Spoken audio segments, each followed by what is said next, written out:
Hello, viewers and listeners. I'm Fred Satilli. This is the podcast for the Voters Union of Accountability Nation, and this is the historic episode 25, and we are commemorating this episode with brand new theme music, which has been donated by terrific songwriter, performer, and producer Steve Lang. He's watched some of these podcasts, and he had an idea for a little upgrade to the theme music, and he created this and donated it, and I'm really appreciative of him for doing this. I really like this, and I hope you do too. And this piece of music is kind of special, so what we're going to do is we're going to have a little contest at the end. I just played about 15 seconds for the opener, but at the end I'm going to play the full, I guess, minute or whatever it is, minute and a half of the piece, and anybody who can figure out the time signature of this piece will win this t-shirt, the flag sleeve NCIR action t-shirt. We have it in large and extra large. Pick whichever you want. Obviously you won't get the one I'm wearing, you get a brand new one, but there are 3 people who are exempt from this contest, and those people are Larry Harkey, Daryl Johnston, and Tony Senator, because they're all professional musicians and should be able to figure this out in a minute. But for the rest of you, try. If you don't know what a time signature is, you might want to show this video to a musical friend of yours and see if they can explain it to you and figure out. And if they do, you can win the t-shirt, you know. So that's coming at the end. Now, last week, I did a bad thing. And that was, I reacted to the news. We had Bill Barr, who announced that he wasn't going to do a damn thing about the overwhelming evidence of malfeasance by the swamp. And I was so upset by that. And, you know, being upset is no way to produce a podcast. It's not a good way to talk with people or anything like that. It's really bad. And unfortunately, I'm upset again this week. And the reason I'm upset is because I went to visit a friend of mine, and I ran into his brother, and I like his brother. I've known him my whole life pretty much. And I told him about Oregonism, my new book that has just come out, and how it's a plan to, you know, reform and improve the government and improve the conditions here in America with some new and innovative ideas. And this guy's reaction was so strong that it took me off guard. Now, I like to think that I'm prepared to talk with people, and I've made videos about finding common ground and trying to create an open mind. But this guy was straight up aggressive, hostile. There was no give or take there. There was no attempt to understand me or where I was coming from or anything like that. I said, well, we have some bad things. Who says something in the government's bad? Why do you say that? What's your point here? Give me one example.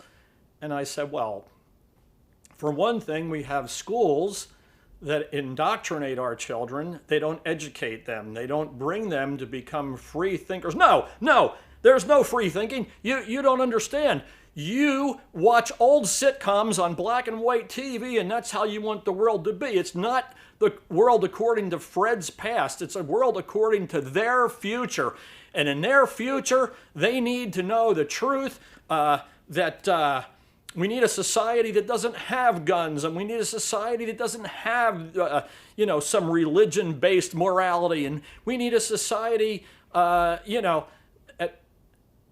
And they're trying to prepare the kids for that, not for what you used to do, for what they're gonna have. You're all wrong. Your whole idea that just this book is another manifestation of your problem. You're old, stuck in the past. You can't see. You know.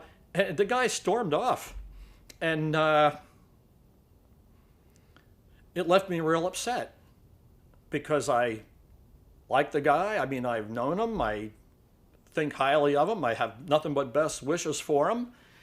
And something terrible happened with this guy.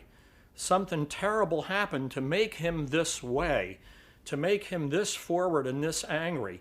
Now, there are three things, and I'm going to touch on some very controversial topics here, and some of you may not like them or whatever, and they might be wrong or whatever, but I'm going to touch on them anyway. And the first is this guy had a medical problem his whole life.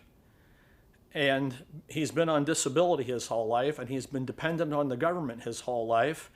And he's used to interacting with the government to meet his needs.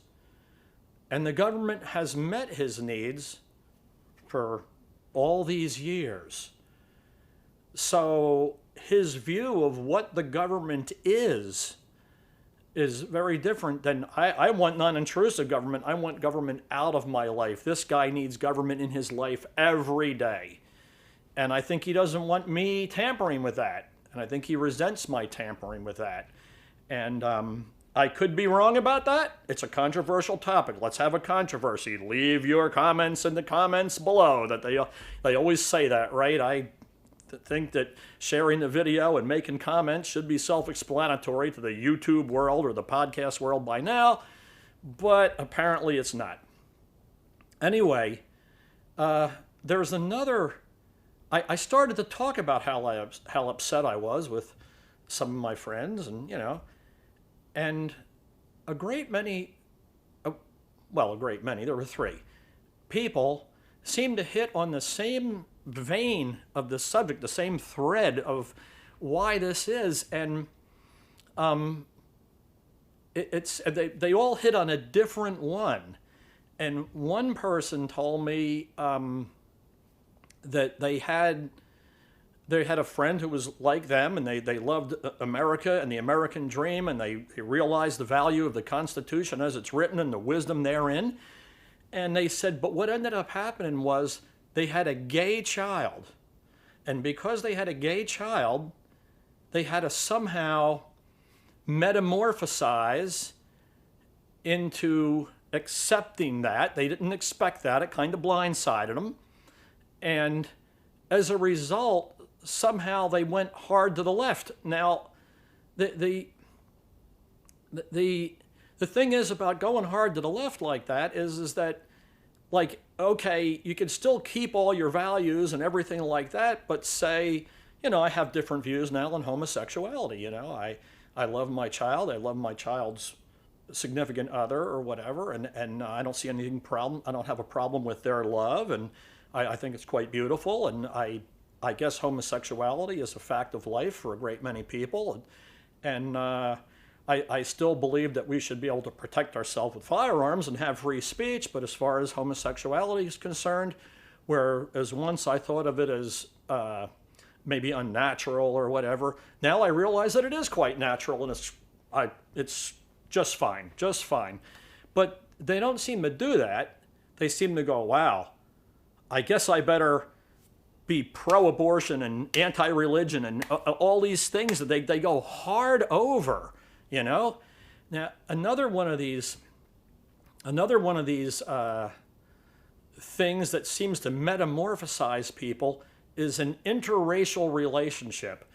So, every race has beautiful and attractive and kind people, and every race has horrible, ugly, mean people. So I would much rather have a relationship with a beautiful and kind person from another race than a relationship with somebody from my race who was a horrible person and ugly and mean and ugly heart and everything. I mean, it stands to reason. We're human beings. We're really all the same. It stands to reason that an interracial relationship would be probable, right? It's hard to imagine going through life without having some. And I mean, obviously in friendship, it's less than a problem, but an intimate relationship, and an intimate relationship, especially that produces a child or a grandchild, now you have an interracial child, you and your whether, white, black, Asian spouse or lover, you have an interracial child. Now you love your child,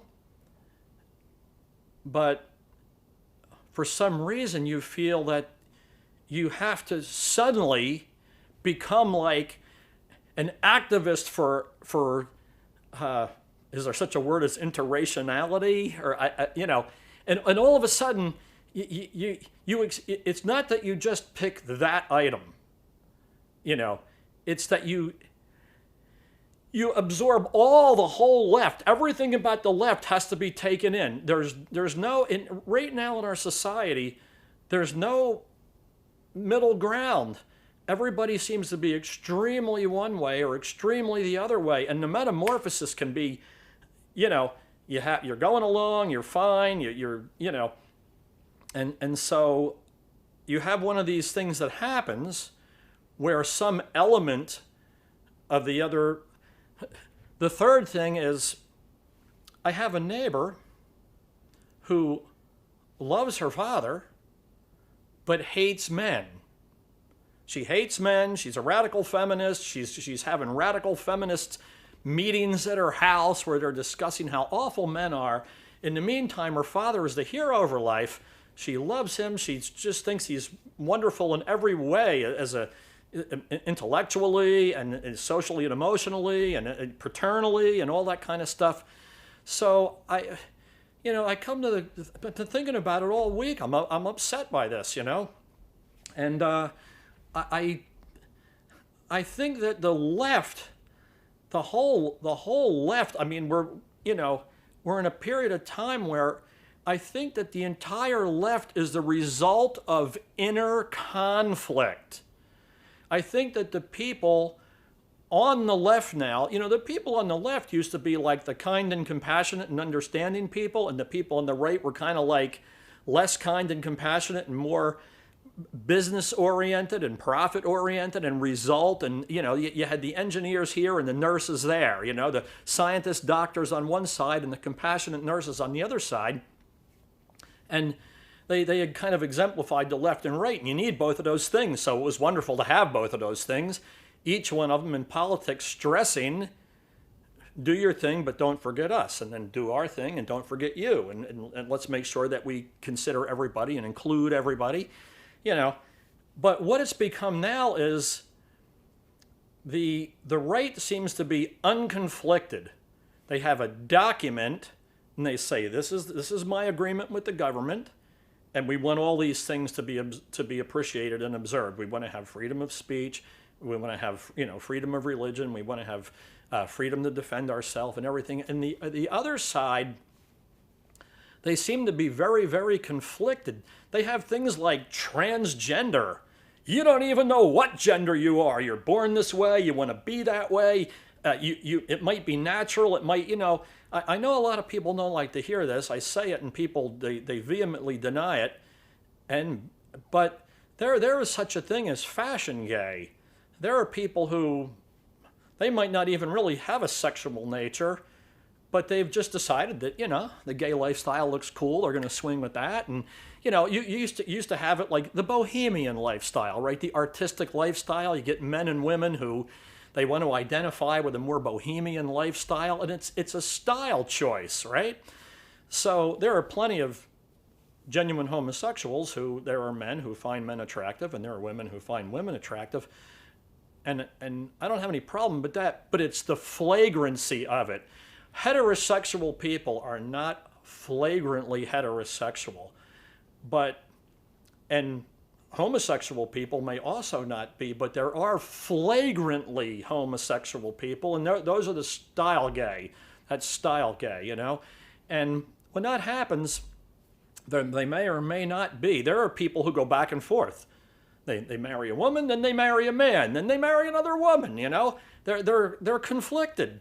They're not really, and you could say that person is bisexual, and that's okay too. I don't see why you wouldn't want to love everyone. I kind of love everyone. I just don't want to touch anybody, not too many anyway. So it's not, I don't want to touch everybody. Let's put it that way. So, I guess there are degrees, but it seems to me that the left is an entire culture based on confrontation and conflict. And we see this all summer long. We had the burning of the cities. We had the in-your-face, you know, to kill and defund the police and authority of any kind and burn down buildings. The people on the right don't do that. They're not conflicted. They don't have a desire to annihilate something.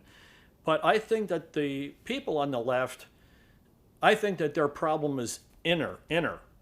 There's no problem with, I'll pick a topic now, right? Slavery, and it's a topic near and dear to me because all of us in some way are slaves. We're slaves to the economy in some way, and we're slaves to social norms in some way.